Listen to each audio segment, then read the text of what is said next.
चीन पाकिस्तान, इससे ज्यादा मोदी जी को नहीं सोचता। मोदी से हम खुश नहीं है। पहली प्राथमिकता है मोदी को हराना। ये गरीब जनता का पेट नहीं भरेगा राम मंदिर से। सुनो, किसानों से ज्यादा राम को मानने वाला कोई नहीं है। ये क्या राम भगत हैं, ये झूठे हैं। अंग्रेज नहीं लगाया था रोटी पर टैक्स, खाने वाले चीजों पर टैक्स, लेकिन ये अंग्रेज से भी आप समझ सकते हैं कि कितना खतरनाक है। जो सेवा कर रहे हैं आरएसएस वाले, बीएसपी वाले। सेवा ना कर रहा, देश ने तो भाड़ में गिर रहा थे। देश जाए भाड़ में, पूंजीपतियों की सेवा कर रहा था अडानी अंबानी। आज महिलाओं को नंगा घुमाया जा रहा है मणिपुर में। हिंदू मुस्लिम के नाम से नूह मेवात में गरीब लोगों के घर उखाड़े जा रहे हैं। कौन है दंगे के पीछे? कौन है? बीजेपी है, आरएसएस है, बजरंग दल है, विश्व हिंदू परिषद है। ये लोग हैं। आरएसएस तो देशभक्त संगठन है सर। सांप्रदायिक ताकतें हैं, ये देशभक्त नहीं है। अंग्रेजी राज में इन्हीं लोगों ने अंग्रेजों की मुखबरी की थी। देश के टुकड़े करवाने वाले ये हैं।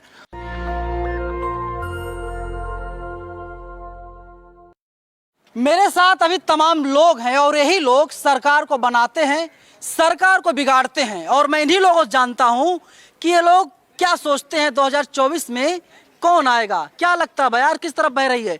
मोदी जी आश्वस्त हैं, 24 में वही आ रहे हैं। देखो, मोदी जी के खिलाफ मतलब संघर्ष जारी हो चुका है। मोदी जी को नहीं आने देंगे। गरीबों की सरकार है, बुजुर्गों की सरकार है, महिलाओं की सरकार है। नहीं है जी। कैसे है? नहीं है। कैसे है? खिलाड़ियां यहाँ बैठी थी, शोषण हो रहा था। मोदी जी कहाँ थे? यहीं दिल्ली में बैठे थे। क्या सुने उन्होंने? क्या बताया? क्या उन्होंने जवाब दिया? किसको हटाया, किसको लगाया? जो मंत्री बैठा हुआ था वो भी वहीं पे बैठा हुआ है। कितना भी आंदोलन कर लीजिए, कुछ होने वाला नहीं है। लखीमपुर वाला देखा क्या हुआ? कोई कार्रवाई नहीं हुआ। लेकिन जनता की कार्रवाई है। जब तक कार्रवाई जारी रहेगी, लखीमपुर खीरी वाला भी जब तक अंदर नहीं होगा तब तक किसान मजदूर का आंदोलन जारी रहेगा। लेकिन वे तो कह रहे हैं कि गरीबों के लिए, महिलाओं के लिए बहुत सारा काम कर दिया है। आप सोच भी नहीं सकते, महिलाएं सुरक्षित हैं। काम किया है। भारत बंद वगैरह, कर्मचारियों की हड़ताल है और मजदूरों की हड़ताल, ये क्यों हो रही है? पूछो मोदी जी से। मोदी से खुश नहीं है आप लोग? मोदी से हम खुश नहीं है। पहली प्राथमिकता है मोदी को हराना। लेकिन मोदी को हराना वो से कोई होने वाला नहीं है कुछ भी। पूंजीवाद ऐसे कैसे रहेगा? सन 47 में अंग्रेज चले गए थे, लेकिन किसान मजदूर का शोषण खत्म नहीं हुआ। राज सत्ता अंग्रेजों से हटकर जो विदेशी साम्राज्यवादी थे, देसी पूंजीपतियों के हाथ में आ गई। पर्दे के पीछे आज भी पूंजीपतियों का, अडानी अंबानी टाटा बिरला डालमिया का शासन है, जो किसान मजदूर का घोर शोषण करते हैं। इनकी मेहनत के बल पर वो अमीर से और अमीर होते जा रहे हैं और गरीब जो है किसान मजदूर, आम आदमी, वो और गरीब होता जा रहा है। तो इस जो किसान मजदूर एकता ये बुनी है, इसका मुख्य उद्देश्य है आंदोलन तेज करते करते इस पूंजीवादी सिस्टम को उखाड़ फेंकना। ये मकसद है हमारा।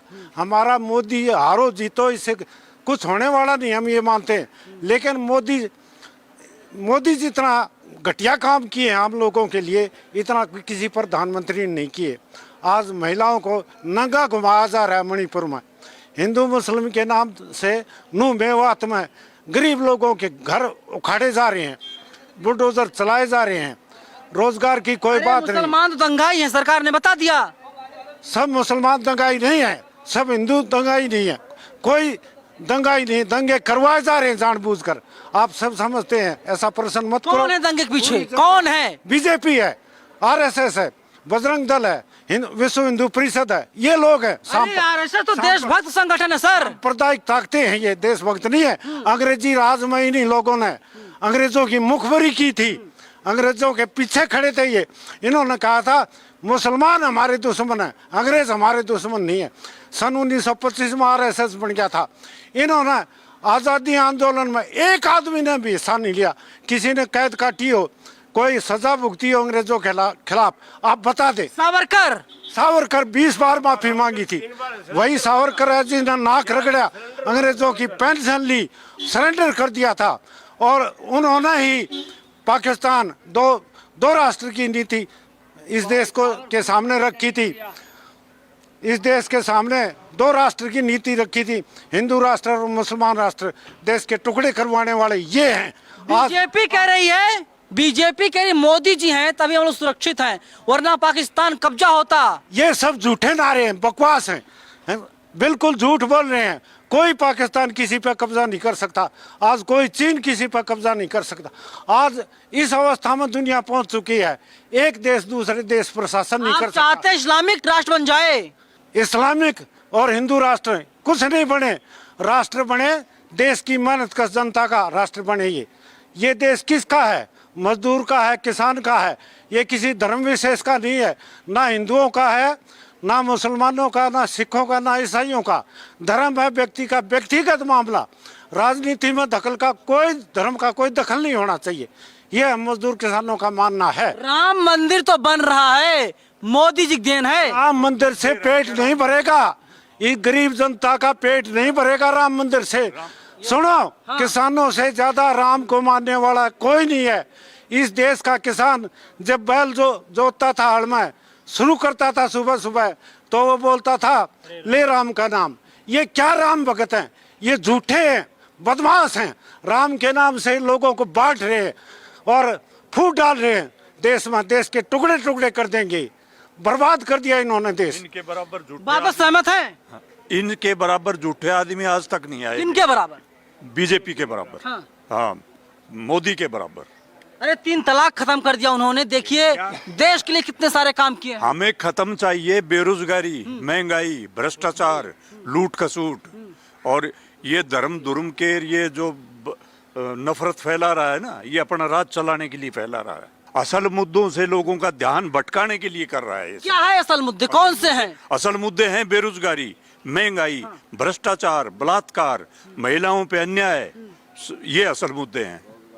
लेकिन महिलाएं जो है सुरक्षित हमारे देश की, सरकार साफ कह रही है। सुरक्षित हैं? क्या हुआ जंतर मंतर पे महिलाओं के साथ? ये सुरक्षित हैं? महिलाएं कहाँ सुरक्षित हैं? महिलाएं जो अंतर्राष्ट्रीय स्तर की पहलवान थी, उनके साथ क्या हुआ? ब्रजभूषण सिंह ने क्या किया? पूरी दुनिया, देश जानता है, दुनिया जानती है। और जंतर मंतर पर किस तरह उनका दुर्व्यवहार किया गया, कैसे उनका टेंट उखाड़े गए। मौलिक अधिकार है, संवैधानिक अधिकार है, तो कैसे विरोध करने का हमारा संवैधानिक अधिकार है, वही छीन लिया। और जो जंतर मंतर एक स्थान दे रखा आंदोलन के लिए, अपने धरने प्रदर्शन के लिए, वो भी छीन लिया। अरे इससे ज्यादा तानाशाही और क्या होगी? अरे उनके पास परमिशन नहीं था। महिलाओं पर इतने जुल्म अत्याचार बढ़ रहे हैं दिन पर दिन। न छोटी बच्चियां सुरक्षित हैं, न महिलाएं, न हमारी माता समान जो औरतें हैं वो सुरक्षित है। इस देश में झूठा नारा है। पोस्को एक्ट के तहत मुकदमा दर्ज हो जाता है, आप पे दर्ज हो जाए, मेरे पे दर्ज हो जाए, सुनो मेरी, तुरंत गिरफ्तारी होती है, जांच बाद में होती है। उसको मुकदमा दर्ज होने के बाद में भी खुला छोड़ा रखा, अपने मुकदमे को ठीक करने के लिए, अपने केस को ढीला करने के लिए। ये न्याय हो रहा है। तो अगर सारी कमियां हैं सरकार में, तो सरकार कैसे दम भर रही है कि हम आ रहे हैं? चुनाव लड़ा जाता है 4 चीजों से। नंबर 1 धन बल, इनके पीछे अडानी अंबानी खड़े हैं, धन इनके पास है। दूसरा मीडिया बल, जो गोदी मीडिया है, अखबार है, टेलीविजन है, वो इनका प्रचार करते हैं, मोदी है, मोदी है, मोदी है। तीसरा बल है प्रशासनिक बल, प्रशासन इन्होंने अपनी मुट्ठी में ले लिया। चौथा है बाहुबल, धन के साथ ही बाहुबल होता है, ताकत होती है, या तो वोट डाल देना वरना गोली मार देंगे। तो इन चीज़ों से चुनाव जीता जाता है। जो देश के लिए काम किए जाते हैं उससे आज कोई चुनाव नहीं हारा जीता जाता। चुनाव एक ढकोसला हो चुका है आज इस देश में। निष्पक्ष चुनाव नहीं होते इस देश में। प्रलोभन देकर, गरीब आदमी को खरीद कर, एमएलए को खरीद कर सत्ता पर कायम रहना इनका एक। चुनाव में जितना पैसा ये खर्च करते हैं, सारी पार्टियां मिलके भी नहीं खर्च पाती इतना पैसा। सारी पार्टियां मिलके भी इतना पैसा नहीं खर्च कर। कट्टर ईमानदार सरकार है बीजेपी। आपको लग रही होगी कट्टर बेईमान है। कट्टर बेईमान है? हाँ बिल्कुल। कैसे क्या सामने दिख रहा है ना? हाँ कैसे बताइए। आजादी आंदोलन का गद्दार सही है। अने आरएसएस या कही थी उनको जो हेड गवार थे वो भाई हमारे तो राजनीतिक संगठन जो सो सामाजिक संगठन से अर्थो राजनीतिक संगठन आरएसएस विश्व हिंदू परिषद, तो ये तो जड़ जैसे सेवा कर रहे हैं आरएसएस वाले, वीएसपी वाले। सेवा ना कर रहा, देश ने तो भाड़ में गिर रहा थे, देश जाए भाड़ में, पूंजीपतियों की सेवा कर रहा था, अडानी अंबानी टाटा बिड़ला उनकी सेवा कर रहा थे। मोदी जी या अमित शाह एक साथ खड़ा हैं, देश को बेच रहे हैं, अडानी और अंबानी इस देश को खरीद रहे हैं। ये चारों के चारों गुजराती हैं। जो लोग पैसा लेकर करके भी भागा था, नोटबंदी इन्होंने कराया, तो नोटबंदी भी करा दिया। गरीब गुड़वा का पैसा, महिलाओं का पैसा खोली में झोली में था, ये सारा पैसा लेकर करके बैंक में धरवा दिया, और उधर से मोदी को, नीरव मोदी को लेकर करके अब विदेश भगवा दिया। और ये कैसे है जे कि प्रधानमंत्री हैं, वो आज तक पकड़ाया नहीं, पैसा कहाँ चला गया गरीब गुरबा का। तो ये जो देश में हाल हो रहा है, इस देश के हाल को, जनता के दिमाग को भटकाने के लिए ये 9 साल से हिंदू मुसलमान और चीन पाकिस्तान, इससे ज्यादा मोदी जी को नहीं सोचता। चीन डर रहा है, पाकिस्तान डरा हुआ है, लाल आंखें दिखाई जा रही हैं सर। ऐसा कुछ नहीं है।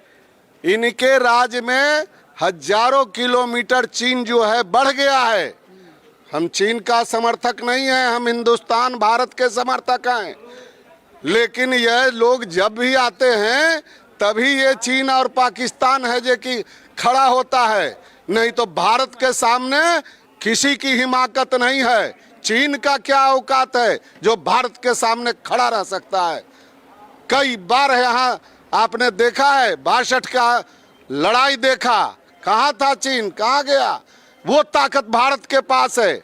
न इनको शिक्षा से मतलब है, न स्वास्थ्य से मतलब है, न किसान से मतलब है, न छात्र से मतलब है, न नौजवान से मतलब है। आप देख रहे हैं आज 700 किसान अपने हक और अधिकार के लिए जान दे दिया, मर गए। आप लोगों ने क्या किया? आप लोगों ने क्या किया कि सरकार ने कहा था कि एमएसपी पे जो है कि कानून बनेगा, गारंटी कानून बनाया जाएगा। इसके साथ ही सरकार ने कहा था कि जो है कि जो टेनी है मंत्रिमंडल से बर्खास्त होने की बात की जा रही थी, कुछ भी नहीं हुआ। जो किसान आंदोलन कर रहे थे, एफआईआर दर्ज की गई, कोई भी एफआईआर वापस नहीं लिया गया अभी तक। इसीलिए पूरे देश के लोग आज कन्वेंशन में जुटे हैं, और वो जो नहीं लिया गया है तो इनको लेना पड़ेगा, और नहीं लेंगे तो इनको गद्दी छोड़ करके जाना पड़ेगा। इनको कोई माइका लाल रोकने वाला नहीं है। हिंदुस्तान में ये पहली घटना है। आज रोटी पर टैक्स लग रहा है, आटा पर, चावल पर, नमक पर। ये सारा जो खाद्य पदार्थ है अंग्रेज नहीं लगाया था, अंग्रेज नहीं लगाया था। रोटी पर टैक्स, खाने वाले चीजों पर टैक्स, लेकिन ये अंग्रेज से भी आप समझ सकते हैं कि कितना खतरनाक है। और इनको कॉलेज नहीं सोचता, यूनिवर्सिटी नहीं सोचता है, पढ़ाई नहीं सोचता, रोजगार नहीं सोचता, कल कारखाना नहीं खोलवा रहे हैं। इनको एक ही चीज चाहिए, ये अयोध्या में मंदिर के नाम पर गद्दी पर आ गए। अब तो ये कितना मंदिर बनावेंगे, रोज मंदिर काम। अरे हम लोग मंदिर विरोधी नहीं है, धर्म विरोधी नहीं है। सब लोगों का अपना मानने का अधिकार है, अपना किसी को आस्था है, किसी को विश्वास है। सर इतनी समस्याएं हैं तो मोदी जी आश्वस्त कैसे हैं कि 24 में वे फिर से आ रहे हैं? वो आश्वस्त हैं कि इन्हीं के लोग मुसलमान बन जाते हैं। आप कन्हैया का देखा, इन्हीं के लोग थे, सुप्रीम कोर्ट में हल करके हमला किया। तो इनके आरएसएस के जो गुंडे हैं, ये अपराधी लोग हैं, इनको जानबूझ कर करके मुसलमान का भुड़का पहना करके ये कर करके और ये हमला कराते हैं और कहते हैं कि मुसलमान है। ये सच्चाई है। हर घटना की जांच हो। ये हिंदू मुसलमान का दंगा करा करके गद्दी पर बरकरार रखना चाहते हैं। रेल को बेच दिया, भेल को भेज दिया, सबको देख लीजिए। चलिए, हिंदू मुसलमान करके, भारत पाकिस्तान करके, भारत चीन करके बीजेपी सत्ता में आती रहती है, सरकार बनाती रहती है, साफ तौर पर इन चाचा का कहना है। आपको क्या लगता है कमेंट करके हमें आप जरूर बताइएगा। कैमरा पर्सन आशीष के साथ मैं नवीन कुमार नंदन, नेशनल दस्तक, ताल कटोरा, दिल्ली। नेशनल दस्तक की आपसे गुजारिश है कि अगर इसको बचाना चाहते हैं तो नेशनल दस्तक को सब्सक्राइब करने के लिए रेड कलर के सब्सक्राइब बटन को दबाएं, फिर बेल आइकन की घंटी दबाएं। नेशनल दस्तक को बचाने के लिए बहुत जरूरी है कि हर खबर को शेयर करें, लाइक करें, कमेंट जरूर करें।